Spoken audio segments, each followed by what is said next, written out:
2020 is gone, 2021 is here. That kind of begs a question, which is, what are you expecting out of 2021? What is the approach? And by the way, as a forewarning into this, I'm thinking about this myself even right now. Like, I think if we are being serious and honest adults with ourselves, which I know individually we all are capable of doing, but collectively as a people, sometimes we lose our mind. You know what I'm talking about? When you get a bunch of humans together, it's like the intellect goes down, but individually you can think through things. And I'm trying to do this. I'm trying to think about really what the future looks like for us as human beings in the world, maybe for the next year, for the next few years. We're happy this year is behind us. I think that the reason we look forward to the next year a little bit more is simply because we kind of have an idea of what we're dealing with, right? You didn't wake up on January 1st with a surprise that there's a new pandemic, a new plague, a new virus, and changes to your world.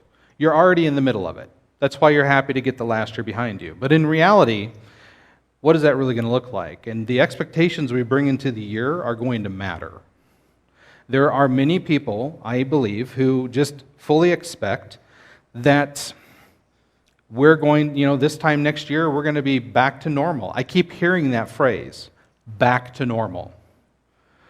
I don't know what was so normal about our world a year ago this time. I don't. It was still kind of topsy-turvy a bit. We forget about that because we've had a complete, almost reset of sorts with different things. But the question I would really want to push out and pose, or really maybe the thing that I'm thinking about, and I just want to share with you that I'm thinking about and kind of trying to process through, is not so much about what I'm going to be doing this year. I think that's hard to nail down. I think that's a real challenge to nail that down, to say, here's what my year is going to look like, these things I'm going to accomplish, this is what I'm going to expect. Karen and I have talked about some travel this year and that. We know it's all up in the air. We may or may not be able to travel, right? So you can't precisely plan out exactly how things are going to go. What you can do, what we can do, is to make sure that whatever resolution we put together or whatever expectation we have for the year, we're approaching, right? We are approaching with an attitude that's consistent with how God would want us to approach things. If our attitude can stay somewhat lined up and in line, then it won't matter so much what comes our way. It just won't matter as much, because trust me, we think we've seen crazy. I don't think we're done yet. And I'm not talking about just a virus. There are many people that are still very frustrated about how things unfolded during elections and that. And I think because of the holidays, this again is my opinion, I don't have any Pew Research studies to indicate this, but I think because of the holidays, those who were frustrated or super excited kind of just pulled back a little bit and sort of quieted down because it's the holidays. But now that we're moving towards that time, I just don't think people are done yet. I don't. So for us as Christians, as we move forward, regardless of where and how you see things, how you think the virus may have impacted you, it's incumbent upon us, I believe, to keep the one thing in the forefront of our mind, and that is how we're interacting and treating each other. And that needs to become a part of whatever resolution or decision you make going into the next year.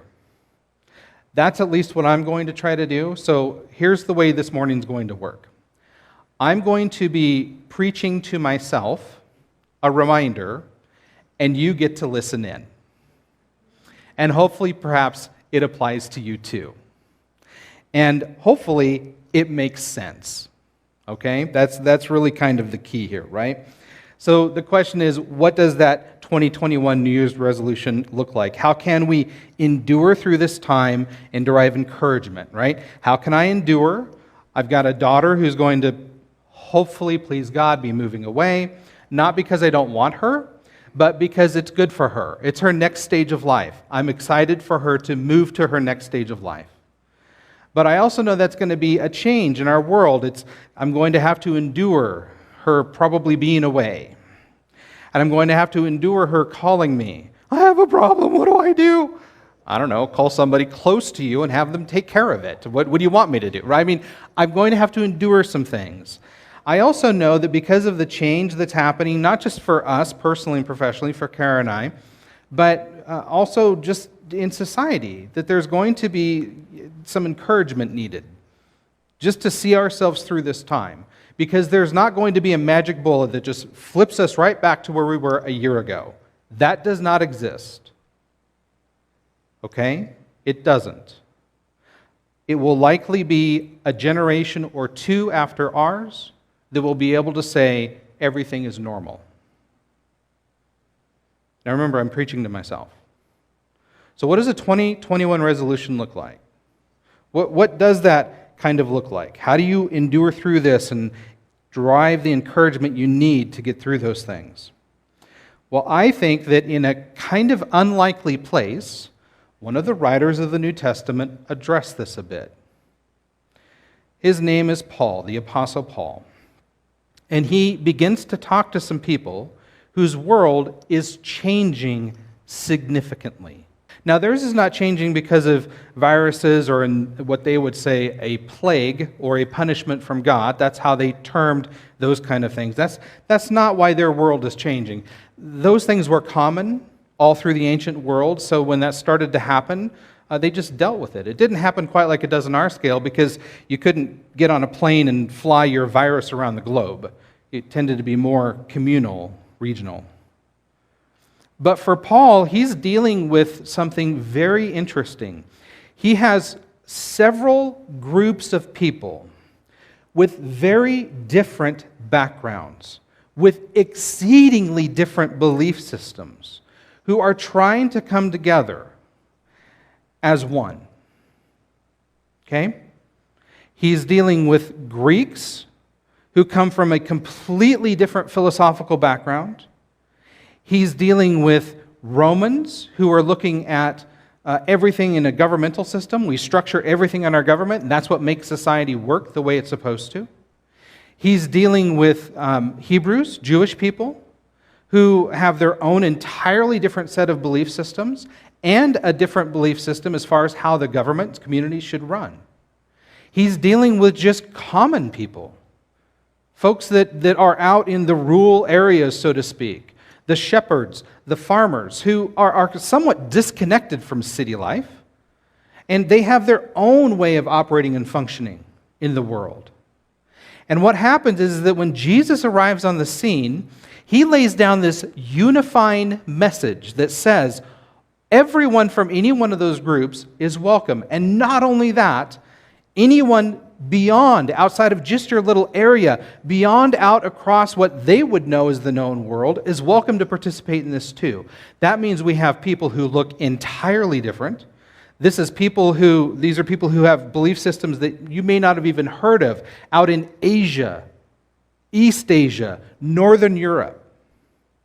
And Paul is looking at this situation and he's saying, you know, bringing people from all those different backgrounds together is going to be a challenge. There's nothing easy about that. Does that sound anything at all like today? And so what he does is he begins to write some letters and some information to some of the different church communities. And one of the church communities he's writing to is in Rome. It's in a book called Romans. It's a fantastic just explanation from Paul as to just really a whole synopsis of the gospel and how it all interacts with the plan of God. And he gets to one particular chapter, and he takes an entire chapter to explain to people, you need to stop judging each other about how each other lives. Some of you, he would say to them, some of you have different celebrations and holidays you celebrate, and it's not right for others of you to make fun of or tell them that they're wrong for celebrating a particular holiday. Some people would eat certain foods, but not others. And he would say, no, look, you've got to don't offend each other with those things. You can't look at what somebody eats and pass a judgment upon them. And a judgment in his mind is to exclude them from the family, to push them out, or not let them in. He would say in other books that he would write, some of you are Greeks, and some of you are Jews, and some of you are pagans, and some of you are just straight up Gentiles. He has several different categories that he would apply to people, and he'd say, but none of that matters in this family. You can't judge each other based on that. Now, we could just stop right there with that message, couldn't we, for today? Because there are a number of us that will go home and we will surf through news, or we will click something on and we will watch and be trained on how to accurately judge incoming politicians, different media personalities, different groups of people. It's what our entire society seems to be consumed with right now. And Paul, as it turns out, spends a lot of time writing about that. And I think it leads into this question: what does a 2021 New Year resolution look like? What would it look like for someone like Paul? Well, let's look at this text. It's in Romans chapter 15. He spent an entire chapter ahead of this time explaining to people, don't judge others. You don't have a right to judge what other people do when it comes to their celebrations, what they eat, their traditions. It's an entire chapter he dedicates to that. And here's what he writes. We who are strong have an obligation to bear with the failings. I changed that word to weakness because I think it's a bad translation. So I'm not rewriting the Bible. I'm just going with how the word's been translated everywhere else. To bear with the weakness of the weak, and not to please ourselves. Let each of us please his neighbor for his good, to build him up. For Christ did not please himself. Let's pause there for just a minute. This statement, some of you see this and you think, wow, the weak, or the failings, versus he would contrast this with the strong. And right off the bat, Paul is calling everybody who's reading this to the carpet to say, some of you see yourself as one who's strong. And some of you self-identify as someone who is weak or failing. Instantly, when he uses these words, when these words come out, we immediately stop and ask ourselves the question, well, which one am I? Here's the question you don't ask. You don't think about who the strong and the weak are around you, because in your mind you already have an idea. You've prejudged in your mind who we think the strong and the weak are. Now, this is in the context of faith and believing. There are some who are strong and some who are weak, Paul would say. And there are some today who would hear that and get exceedingly offended. But it's just the truth. There are some who are further along. There are some who are not. And some who are further along, you would think are strong, but they're weak.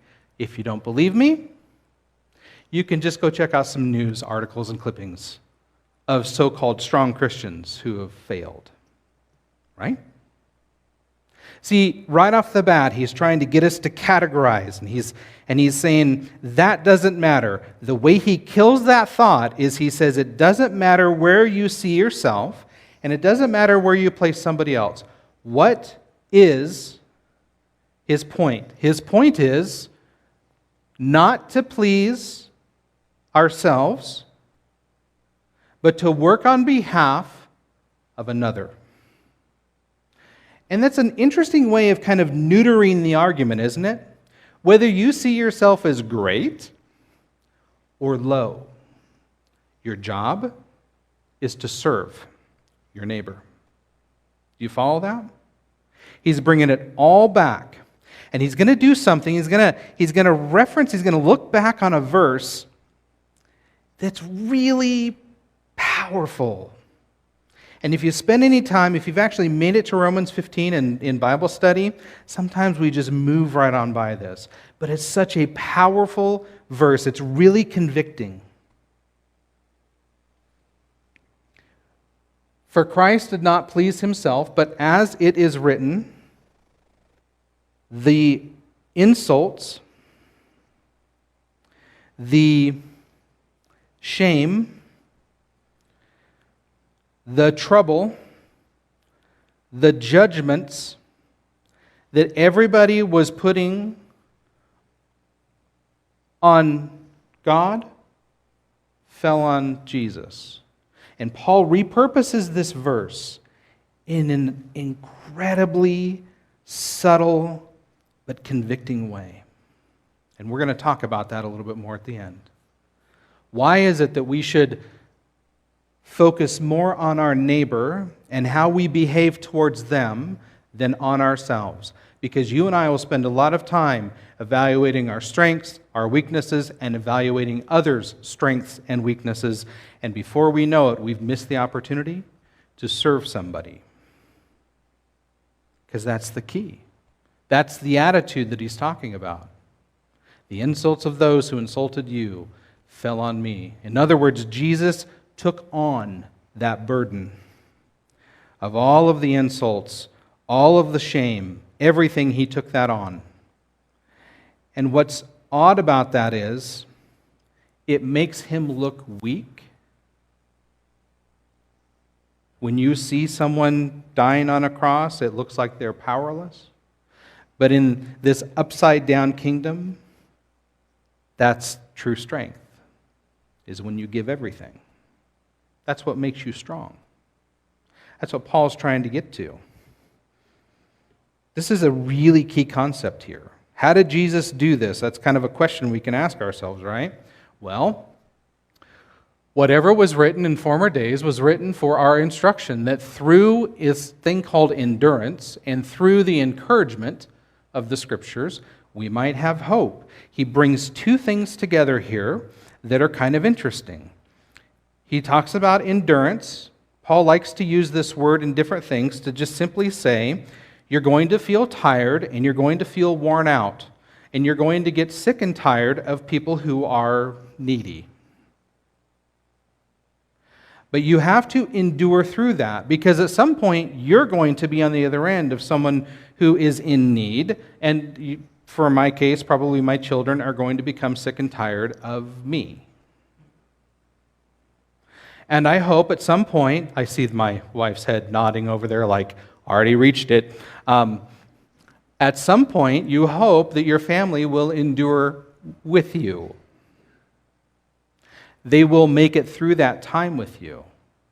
How is it that you don't evaluate strengths and weaknesses, you don't judge, but you keep your neighbor as front and center, and you don't put everybody into their category? Well, you kind of have to endure through things you don't agree with. You might even have to endure through things like a virus. You might have to endure through economic uncertainty. You may have to endure through the breakdown of relationships. There's a lot of things to endure through, isn't there? Amen? There's a lot. I don't know if you've recognized this, but every day you wake up, it seems like something's changed that you have to endure with. Have you ever woken up the next day and had everything be exactly the same? No, you endure and you get through that. And how do you do that? Well, you do that with some encouragement. Where does that come from? Scriptures. It comes from the things that were written. Endurance is what you kind of draw in other people who can pour into your life and feed into your life, and that's where you draw your strength to move through the changes of the day.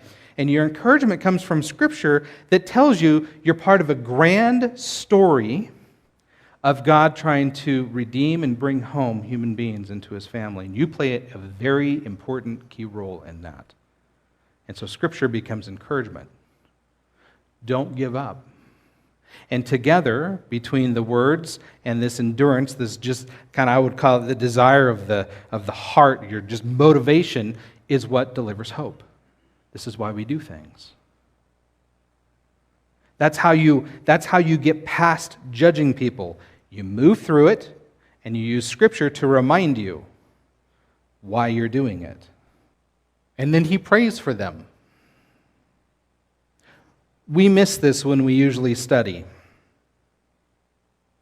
Paul has gotten through this whole thing of do not judge and get along and you all come from different backgrounds, but you can make this work. Jesus wants you to be unified. Let's get through this thing. Keep your eyes on Him. He's borne all this stuff for us. We need to show that same example. And then Paul prays for them. And this is his prayer. It's very short. It's really short. May the God of endurance and encouragement, pause. Some of you have seen a video about the names of God in the Old Testament. You ever seen that? I think it's a guy with a really super deep voice, and he starts to read off all the different names of God, which is strange because when you start to learn Hebrew, it's like, oh, that's what that word means. You didn't know. It's kind of fun. But these names, these are not ones that we tend to associate with God, is it? The God of endurance and the God of encouragement. But it's there. These are things that belong to Him.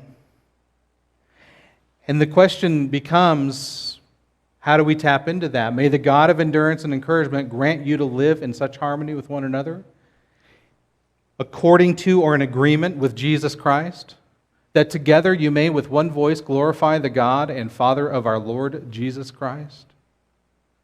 This is his prayer. This is actually Paul's hope.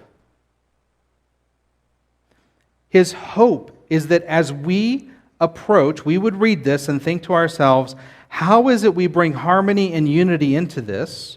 He would say, I know you're inevitably just going to judge other people. You're human beings. We're humans. We're going to continue to do that. But my prayer is you would keep their needs higher. You would keep their needs higher in priority than their beliefs. Easy. Easy. It's like being a hardcore conservative and inviting hardcore progressives to your home for dinner, or vice versa. How many stories you'll read about how families separate during the holidays because of the politics? Do you remember after Trump won the election, you had people who weren't inviting family to Thanksgiving because of who they voted for? Do you know how ridiculous that is? I'm sorry, I felt like a toe just came under my foot, maybe several. If you were that person, I'm sorry. No, I'm not. Because I've got this text up over here that says, may the God of endurance and encouragement grant you to live in harmony.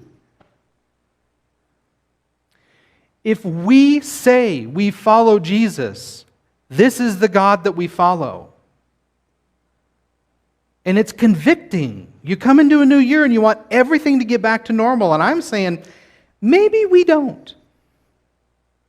Maybe we can make it better than it was. And the way we do that is concentrating on the things that God has asked us to do. It's through these things that we can obtain harmony, that we can behave better towards others, that we can have a unified voice within the world. It's possible to do this and not agree. It is. But only if we're willing to kind of set those things aside. And so as we kind of look forward into the new year, I think these are some attitudes we need to incorporate into our worldview as to how we're going to treat others. Because we serve a God of encouragement and endurance. When was the last time you encouraged somebody you disagreed with? Then I would say, if I haven't done that, I'm not serving God completely. And this makes it hard. And so really all I'm kind of asking as we look into this is that we look forward kind of with some sober eyes and think, how can I be a part of making something better, not making something worse or returning it to where it was? We have a phenomenal opportunity here to make a real difference. We do. I told you we were going to go back and look at this. The insults of those who insulted you fell on me. This is actually a quote out of the book of Isaiah. And it's in a long poem. It's actually in a poem that's the fifth highest quoted poem in the New Testament. In other words, authors refer back to this often, this little writing in Isaiah. They come back here all the time. And nobody knew that these verses applied to Jesus until Jesus came and he died and he rose from the grave. And then people looked back and went, I think this chapter in Isaiah applies to the Messiah. There's a lot of things in here. And so they begin to put two and two together. And this little verse, the insults of those who insulted you fell on me,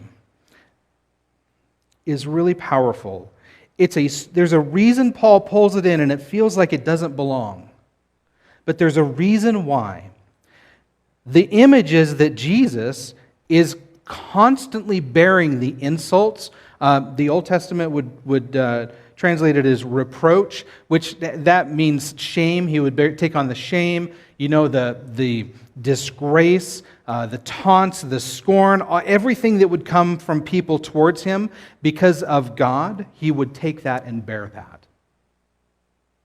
And he would bear that on the cross and overcome it by allowing himself to just be consumed by it. It's a very powerful picture. And if you will allow yourself to pause for just a moment and think about what this means, it can become very powerful for us too. You see, when we look at our world and we think we've got this virus around us and how are we going to deal with this thing, here's the truth.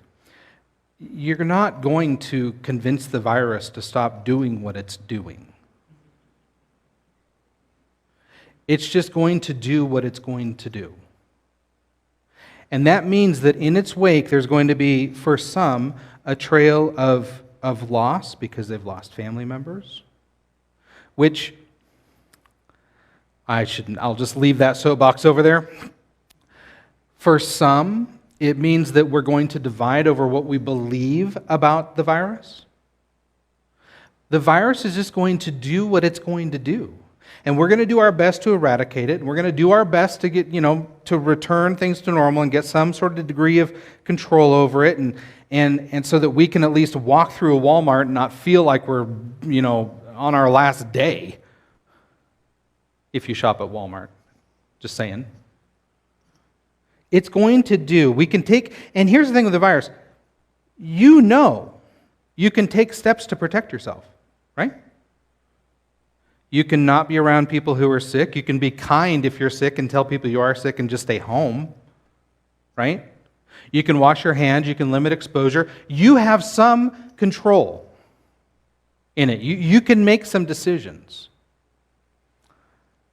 Here's the thing.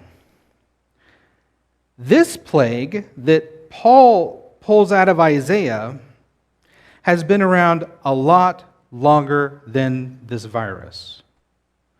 If I were to tell you we've had a new discovery of a new virus, and its name is insults. Tell me. We work with an organization, Discovering Mercy, whose survivors have been physically and verbally assaulted. And by physically, it can be violent, it can be sexual. Oftentimes from a young age into their adulthood. But if we just took even the physical aspect of that away and made it only verbal, where someone was verbally assaulted or insulted or disgraced and shamed, let's say that you had a child born and you raised them only under shame and disgrace and insults, how long are the effects of that going to last in that person's life? Forever. And can you tell me what vaccination are we going to pull out that prevents that? What treatment can we just inject somebody with to have them get over a hurtful word that we have said to them? You see, this plague of insults and reproach has been going on far longer, and we've become very skilled at it. I myself, I think I'm judging myself as an expert in being able to shame someone, even stealthily. Like I can say something and they don't realize that it was an insult until days later. And I realized that I had the ability to wound that way, very young. And as my life has gone on, I've thought to myself, I don't want to put the kind of mental wound into people. I know that at times, inevitably, I will because of anger, because of judgment, because of ways that I approach people. And I'm talking, remember, this is a sermon to myself. I'm sure none of you have this problem. I'm sure none of you have ever uttered an unkind word to someone you love and you care about or have responsibility for, and then thought to yourself, wow, I really regret that. You have the power of life and death in your tongue. And what Paul is saying is that we serve a God, a Lord, this man Jesus, who took those things on himself for us. So our actions, they fall on others. And here's the part sometimes we'll forget. We'll forget that Genesis story back there on page 1 and page 2, that when these actions fall on others, they fall on the image of God. So put the circle together.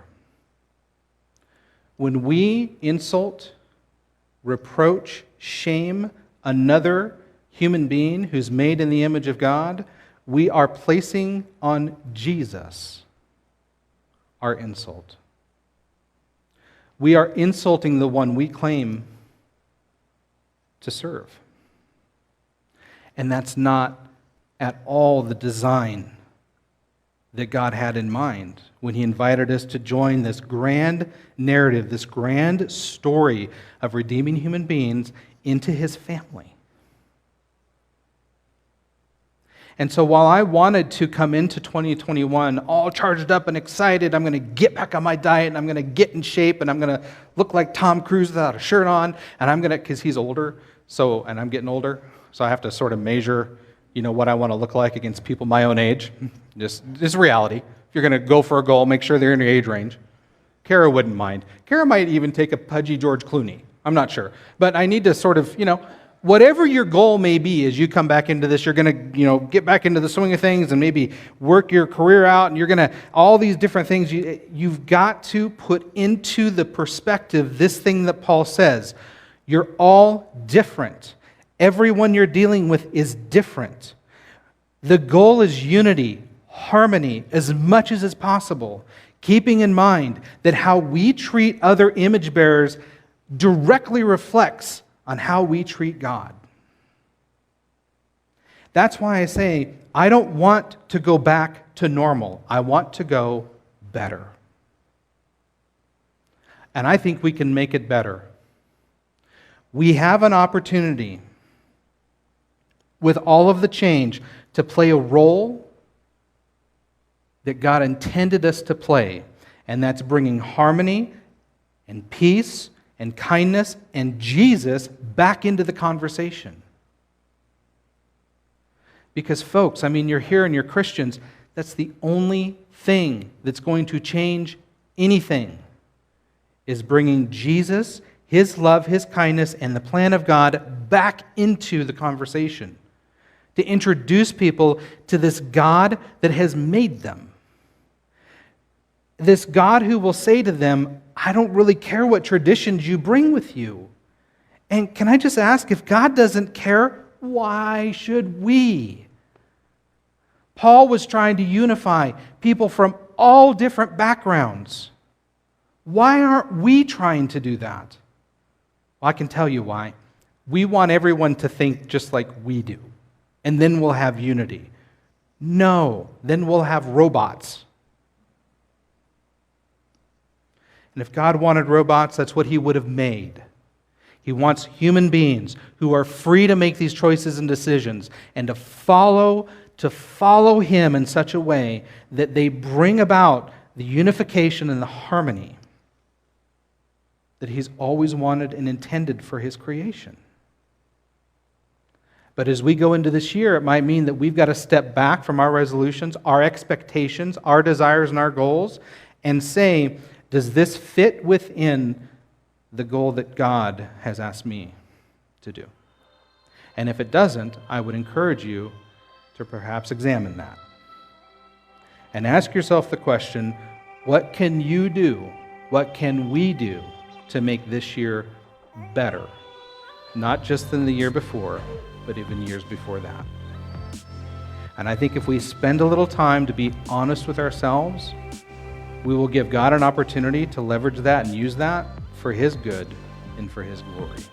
And that's my prayer for us.